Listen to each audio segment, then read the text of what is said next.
This slab of wood here is it's about halfway, not even halfway done yet.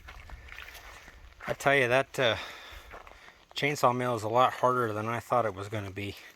I actually sharpened my blade twice because it seemed to me that the blade was dull when it was going through the wood.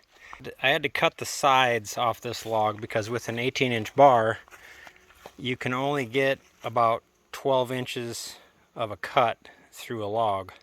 So I had to trim down each side of this log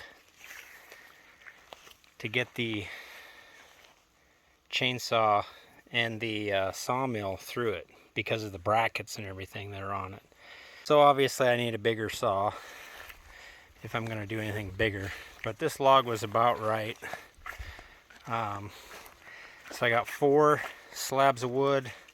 I should get another 4 or 5 left out of this log. But yeah, it was a lot harder than I thought it was going to be. But hey, it's free wood.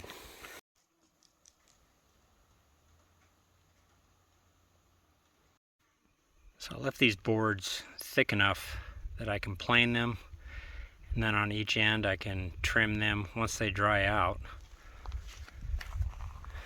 And I'll probably run a skill saw down each side, get them nice and square, and plane them, and they should be good to go. Alright guys, thanks for watching. We'll see you next time.